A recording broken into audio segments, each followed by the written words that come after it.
estadística bidimensional.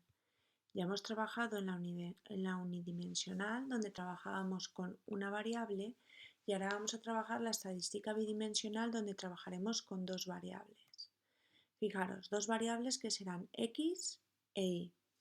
¿Vale? Entonces, en nuestro bidimensional trabajaremos, por ejemplo, con horas de estudio y las calificaciones de los alumnos. ¿Qué diferencia hay con respecto al unidimensional? Nosotros trabajamos en el unidimensional solo con una variable y además, por ejemplo, si tú estudiabas las calificaciones de los alumnos, veías cuántas veces se repetía cada calificación, pero no lo relacionabas con otra variable. ¿Vale? Entonces, por ejemplo, si nosotros tenemos otro ejemplo es calificaciones en matemáticas y calificaciones en lengua. Otro puede ser dinero gastado y dinero obtenido por las ventas. ¿Vale? Vamos a ver un ejemplo que yo he hecho, que he cogido 10 alumnos, les he preguntado la altura y el peso.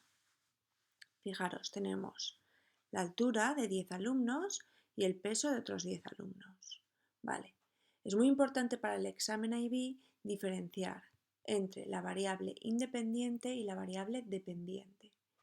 Fijaros, si una persona mide más, pesará más, ¿no? Por tanto, el peso depende de la altura de una persona.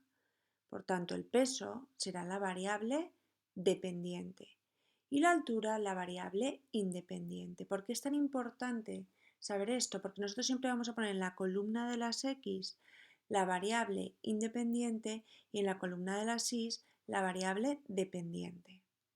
¿Vale? Nosotros pondremos en el eje de las X, en el eje horizontal, la variable independiente y en el eje vertical, eje de las Y, la variable dependiente. Es como cuando trabajábamos en funciones con f de x. F de x es la y, que es la variable dependiente, viene en la columna vertical, ¿no? El eje de las Y es f de x y aquí poníamos x, porque f de x depende del valor de las x. Fijaros, si una persona mide 160, en este caso, pesa 55 kilos. Si una persona mide 165, pesa 58 kilos. Esos son mis 10 estudiantes que vienen representados en una nube de puntos, de 10 puntos. Y esta nube de puntos se va ajustando a una recta, que en nuestro caso, que daremos ahora en esta clase, será la recta de regresión. ¿Cuál es el objetivo de un estudio bidimensional para vuestra exploración o para el examen? Ver si esta variable x y esta variable y tienen correlación o no la tienen. ¿Qué quiere decir correlación? Si se van ajustando a una recta los valores o no. Fijaros, en este caso todos los valores se van ajustando a una recta. Por tanto, hay una correlación entre las variables. En este caso, no hay correlación porque los valores no se van ajustando a ninguna recta. Por tanto, no hay correlación entre las variables. Para hallar la correlación y la recta de regresión, lo primero que hay que hallar es el centro de gravedad. El centro de gravedad viene dado por la media de las x y la media de las y. ¿Cómo se halla cada una? La media de las x es coger los valores de x, sumarlos y dividirlos por el número total de valores. En este caso, 1726 dividido entre 10, que me da 172,6 centímetros. Y la variable de las y del mismo modo, sumamos los pesos y lo dividimos por el número total de datos. Será 663 partido 10, que aquí tenemos el valor. Por tanto, nuestro centro de gravedad de nuestros 10 valores, de nuestros 10 estudiantes, la media de peso y de altura será 172,6 y 66,3, este punto de aquí, que está en el centro de nuestra nube de puntos. Estos dos valores luego lo vamos a hallar para la recta de regresión. Ahora vamos a ver la recta de regresión. La recta de regresión realmente tiene esta fórmula, ¿vale?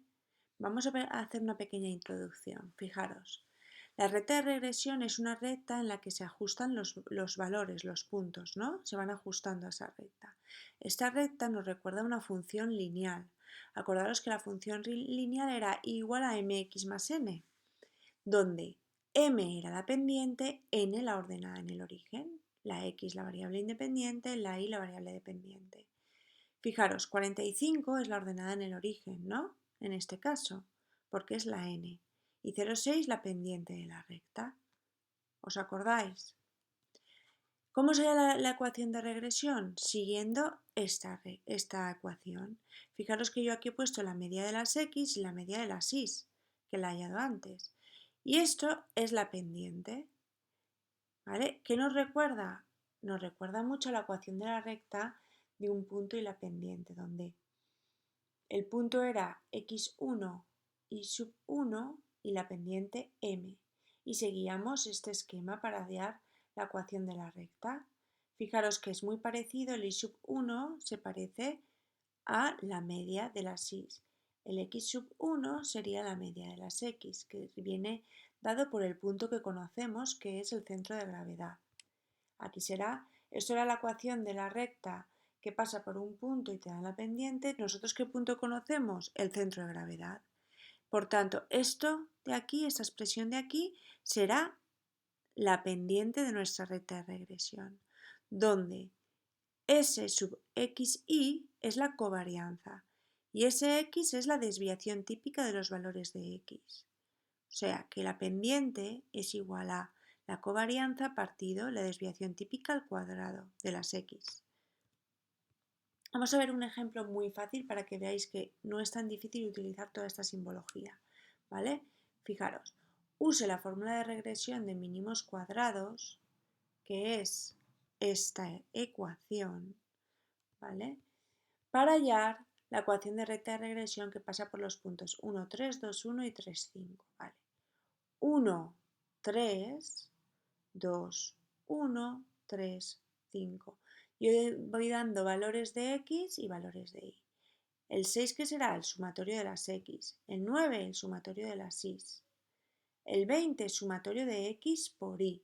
¿Por qué? Porque ¿cómo he hallado esta columna? 1 por 3, 3, 2 por 1, 2, 3 por 5, 15 y el sumatorio. Y aquí el sumatorio de x al cuadrado, ¿qué he hecho? 1 al cuadrado, 1, 2 al cuadrado, 4, 3 al cuadrado, 9. Y ahora lo que voy a hacer es la covarianza. Cogemos sumatorio de x por y, que es igual a 20. 20 menos sumatorio de x, que es 6, sumatorio de y, que es 9, partido el número total de valores, que tenemos 1, 2 y 3, 3. Por tanto, la covarianza me da 2. La desviación típica al cuadrado de las x será sumatorio de x al cuadrado, que es 14, y sumatorio de x, todo entre paréntesis al cuadrado, que es 6 al cuadrado. 6 al cuadrado. Fijaros que es diferente esta expresión que esta expresión, hay que tenerla en cuenta. Y luego partido el número de valores, que es 3, que me vuelve a dar 2. Si yo ahora sustituyo los valores de la media, o sea, del centro de gravedad y de la covarianza y la desviación típica al cuadrado, aquí me sale 2 partido 2 el punto medio es 2, 3, por tanto aquí pongo 2 y aquí pongo 3. Y despejando me queda la recta que parece una función lineal donde la pendiente es 1 y la ordenada en el origen es 1. Seguimos. Ahora vamos a ver qué es el coeficiente de correlación y el coeficiente de determinación. Fijaros, nosotras en el examen solo vamos a trabajar con este valor, pero en la calculadora nos salen los dos valores y hay que conocerlos, sobre todo porque para nuestra exploración es muy interesante comentar los dos, pero para el cálculo en el examen con este nos valdría. ¿Qué es el coeficiente de correlación? La R. La R viene dado por esta fórmula, que es la covarianza partido desviación típica de las X por la desviación típica de las Y. Fijaros que aquí tenemos la covarianza otra vez, desviación típica de las X ya con raíz, porque no es al cuadrado como antes, y desviación típica de las Y con raíz. ¿Cómo se halla y qué quiere decir? Vamos a verlo. Fijaros, primero vamos a ver cómo se halla y luego vamos a ver qué significa, ¿vale? Si a mí me dan, por ejemplo, un ejemplo muy sencillo otra vez. Susana quiere determinar la fuerza de la correlación entre el número de cucharadas de fertilizante para las plantas que utiliza y el incremento el número de orquídeas que crecen. Fijaros, aquí pone las cucharadas de fertilizante y aquí el número de orquídeas que crecen. Dos variables, vamos a ver si tienen correlación o no. Pone los valores, sumatorio de x, sumatorio de y, sumatorio de x por y, sumatorio de x al cuadrado, sumatorio de y al cuadrado. Vale. Nos vamos a la covarianza, sustituimos todos los valores, me sale 10. Nos vamos a la desviación típica de x, teniendo en cuenta que el 30 es el sumatorio de x al cuadrado y el 10 es sumatorio de x, que es 10, al cuadrado. ¿Vale? Por favor, no os equivoquéis en esto. Y de la misma manera, desviación típica de la SIS.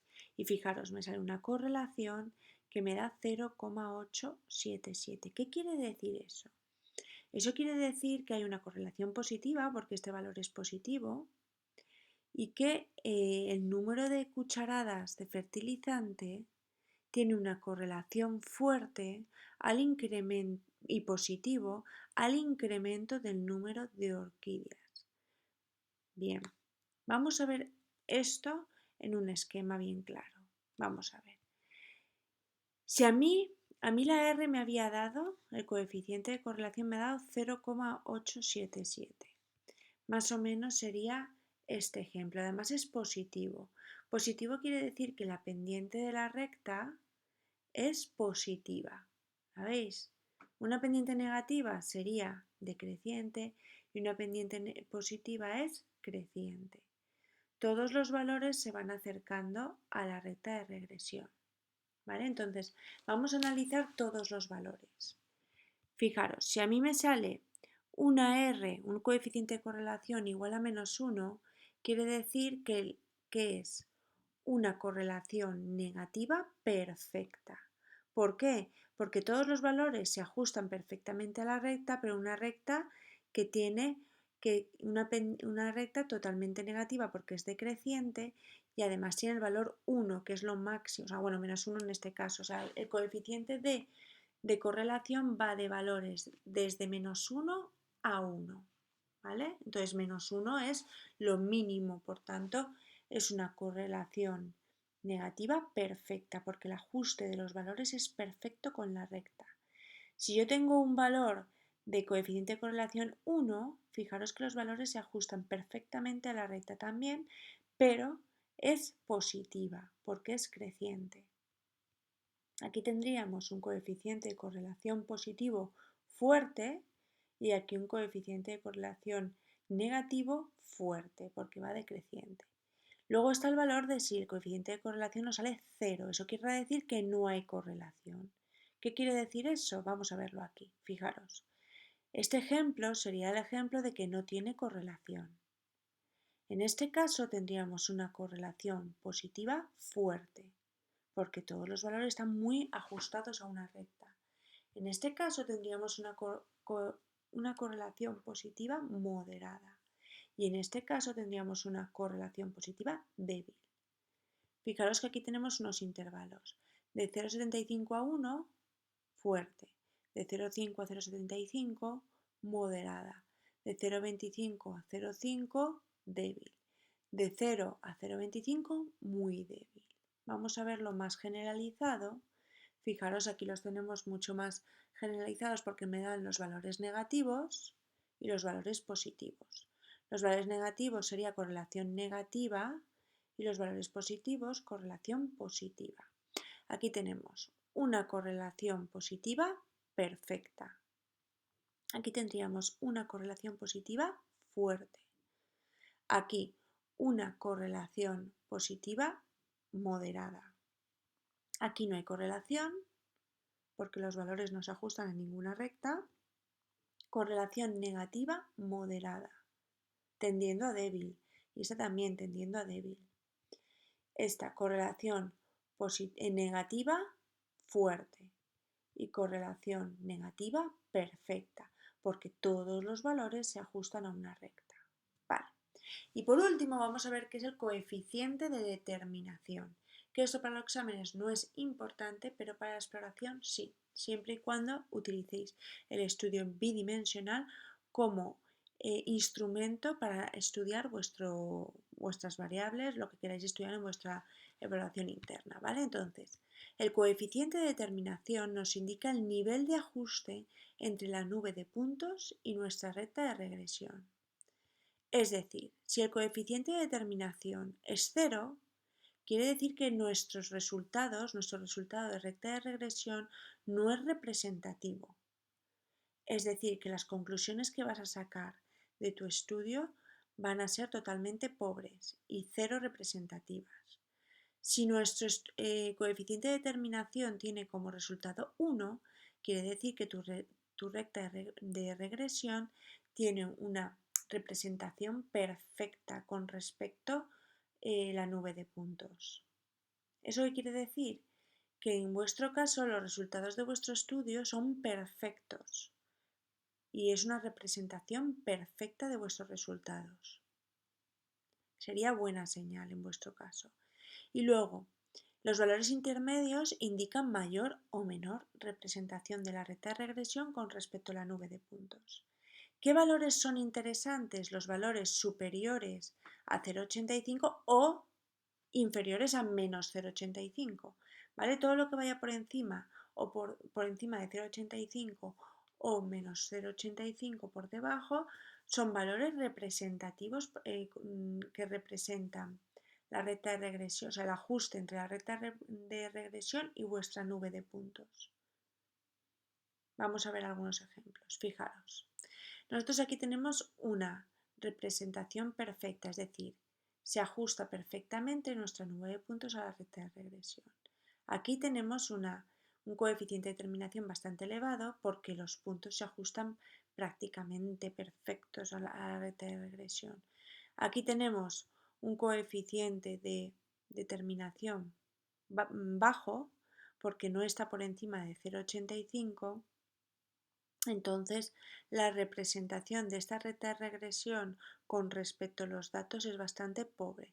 Y aquí un coeficiente de determinación bastante pobre, que no tendría representación, ¿vale? No podría sacar ningún tipo de conclusión con esta recta de regresión, ¿vale? Entonces, ahora os he puesto un ejercicio para que hagáis en casa, que es tipo examen, donde tendréis dos variables, altura y peso, muy sencillito como el que yo os he ido indicando. Espero que os haya ayudado a todas este estudio. Un beso muy fuerte.